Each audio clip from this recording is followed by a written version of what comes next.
கவியரசு கண்ணதாசனை பற்றி கூறுங்கள். கவியரசு கண்ணதாசனை பற்றி ஒரு விளக்கம் சொல்றேன். இப்போ கூட அதாவது 46 வந்திருக்காரு. நல்ல பட்டையா விபூதி, நடுவில் நிறைய குங்கும பொட்டு, கழுத்தில் அங்கவஸ்திரம், கன்னியன் காலின் படம்.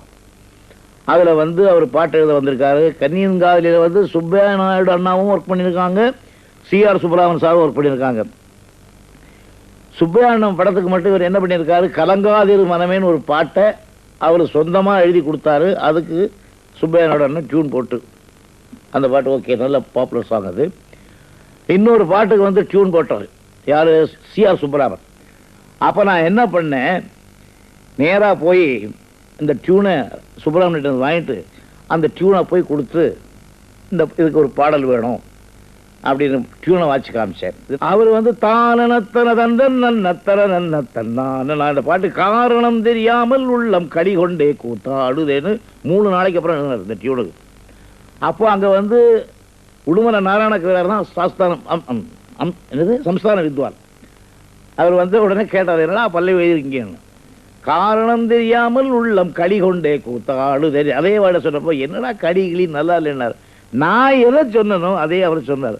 அப்போ என் மூஞ்ச பார்த்தா, இந்த பொடி பேராத்திரி இவ்வளோ இதாக இருக்கானே, உன் பல்லை இவ்வளோ நல்லா செலக்ட் பண்ணுறா போலுக்கு. ஸோ இப்படியே எழுதி எழுதி எழுதி எழுதி ப்ராக்டிஸ் பண்ணி வளர்ந்து டியூனுக்கு பாட்டா இல்லை பாட்டுக்கு டியூன் போட்டோமான்னு கண்டுபிடிக்காத அளவுக்கு வந்தார். வந்ததுக்கப்புறம் என்ன பண்ணாருன்னு கேட்டிங்கன்னாக்கா, அவர் சொந்தமாக ஒரு படம் எடுத்தார் மாலிட்ட மங்கையில். அவர் சொன்னார், டியூனை போட்டு எழுதி எழுதி நான் கஷ்டப்படுத்துகிறேன், என்னை படுத்தாத, நான் 10 பாட்டு போட்டு தருவேன், இதுக்கு நீ இசையமைக்கணும், இல்லைன்னா நான் மியூசிக் டைரக்டரை மாற்றிடுவேன்னாரு. வேணாயா நானே பண்ணுறேன்னு சொல்லி பண்ணி கொடுத்தேன்னு வச்சுங்களேன். அதுக்கப்புறம் அவர் என்ன பண்ணுவார்னாக்கா, வரும்போதே என்ன சீக்வன்ஸ்னு கேட்பார்.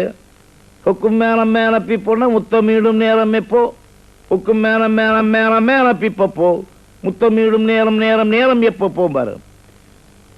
டியூன் சொன்ன உடனே பாட்டு சொன்ன உடனே டியூனு. இப்படியா நாங்கள் 2 பேரும் அதில் யார் முதல் யார் பின்னாலுங்கிற மாதிரி கேள்வி வந்துக்கிட்டே இருந்து இதை பார்த்தார் பாருங்க கே பாலச்சந்தர் சார். அவர் எங்களை 2 பேரையும், அதாவது டியூன் சொல்கிறது காதலி, பாட்டு எழுதுற காதலனாக்கி வறுமை நிறம் சிவப்பில் ஒரு பாட்டு போட்டார். எங்கள் இன்ஸ்பிரேஷன் தான் அது. சத்தியமாக சொல்கிறேன், அவர் என்ன நினைச்சாரோ அதே மாதிரி தான்.